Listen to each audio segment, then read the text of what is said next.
नमस्ते। आज बात करते हैं केमिस्ट्री की एक बहुत ही फंडामेंटल और सच कहूं तो काफी दिलचस्प कॉन्सेप्ट की, एसिड्स और बेसिस यानी अम्ल और क्षार।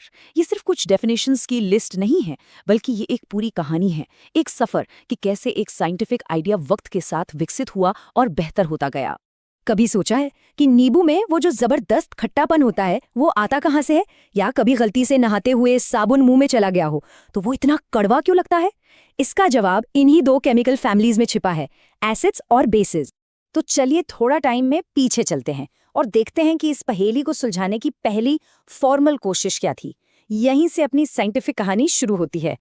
ये सब शुरू हुआ अर्हीनियस कॉन्सेप्ट से। असल में एसिड्स और बेसिस को डिफाइन करने की ये पहली बड़ी और कह सकते हैं कि एक सिस्टमैटिक कोशिश थी। इसी ने हमें इन केमिकल्स को समझने का एक शुरुआती फ्रेमवर्क दिया।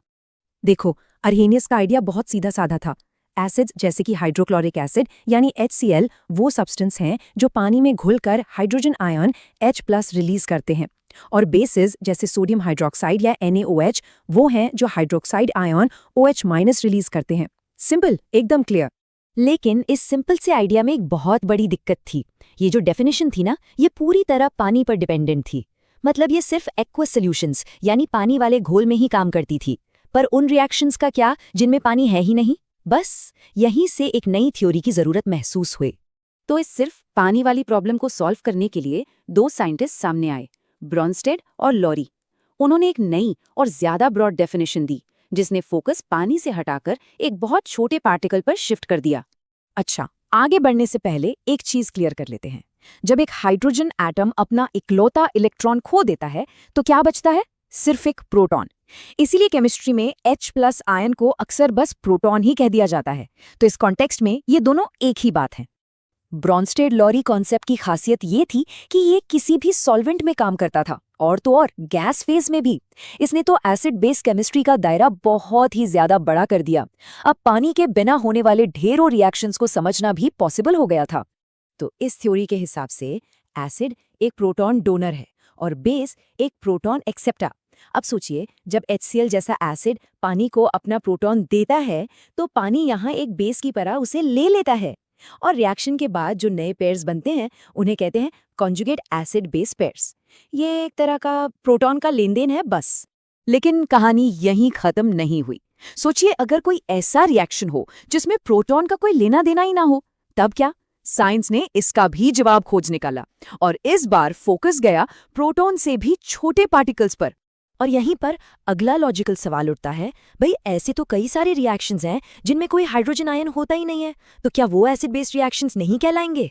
बस इसी सवाल ने एक और भी बड़ी और भी ब्रॉड डेफिनेशन को जन्म दिया। और ये हमें लेकर आता है G.N. लुइस के रेवोल्यूशनरी आइडिया पर। सच कहें तो ये अब तक की सबसे ब्रॉड थ्योरी है। लुइस ने कहा, प्रोटॉन को भूल जाइए, असली खेल तो इलेक्ट्रॉन पेयर्स का है। लुइस एसिड वो है जो एक इलेक्ट्रॉन पेयर को एक्सेप्ट कर सकता है। इसे ऐसे समझिए कि उसके पास एक खाली पार्किंग स्पॉट है, जैसे BF3 में होता है। और लुइस बेस वो है जो अपना एक lone pair of electrons donate कर सकता है, जैसे अमोनिया NH3। तो होता क्या है, जब एक लुइस बेस अपने इलेक्ट्रॉन्स लुइस एसिड के उस खाली पार्किंग स्पॉट में डोनेट करता है तो वो दोनों जुड़कर एक सिंगल प्रोडक्ट बना लेते हैं। इसी प्रोडक्ट को एडक्ट कहते हैं। रुकिए, अभी एक और लेयर बाकी है। अपनी कहानी अब कुछ बहुत ही स्पेसिफिक और एक्सट्रीम कंडीशंस की तरफ बढ़ रही है, जहां डेफिनेशन को एक बार फिर से बदलने की जरूरत पड़ी। ये है लक्स फ्लड कॉन्सेप्ट। ये काफी स्पेशल है। इसे खास तौर पर हाई टेम्परेचर सिस्टम्स के लिए डिजाइन किया गया है, जैसे पिघला हुआ नमक या मेटलर्जी। मतलब ऐसी जगह जहां पानी या प्रोटॉन का दूर दूर तक कोई लेना देना नहीं। ये इंडस्ट्रियल प्रोसेसेस जैसे मेटल्स को उनके ओर से निकालने या खास तरह का ग्लास बनाने में बहुत काम आता है। इस थ्योरी में सारी कहानी घूमती है ऑक्साइड आयंस यानी O2- के आसपास। यहाँ पर बेस एक ऑक्साइड आयन डोनर है और एसिड एक ऑक्साइड आयन एक्सेप्टर। हाँ, ये बहुत स्पेसिफिक है लेकिन अपनी फील्ड में सुपर यूजफुल है।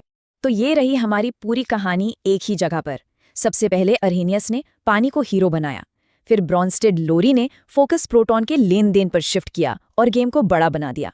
उसके बाद लुइस ने इलेक्ट्रॉन्स को मैदान में उतारा, जिससे बिना प्रोटॉन वाले रिएक्शंस को भी समझना मुमकिन हुआ। और आखिर में लक्स फ्लड, जो हाई टेम्परेचर पर ऑक्साइड आयंस का रोल समझाता है। देखिए, हर थ्योरी पिछली वाली की कमियों को दूर करती है और हमारी समझ को और बढ़ाती है। और आखिर में ये सब हमें एक बहुत ही पावरफुल आइडिया पर लाकर छोड़ता है, वो ये कि साइंस हमें कोई एक फाइनल सही जवाब नहीं देता, बल्कि वो तो हमें एक टूल बॉक्स देता है जिसमें अलग अलग प्रॉब्लम्स को देखने के लिए अलग अलग टूल्स हैं। तो असली सवाल ये नहीं है कि कौन सी थ्योरी सही है, असली सवाल तो ये है कि हमारी प्रॉब्लम के लिए कौन सा टूल सबसे फिट बैठता है।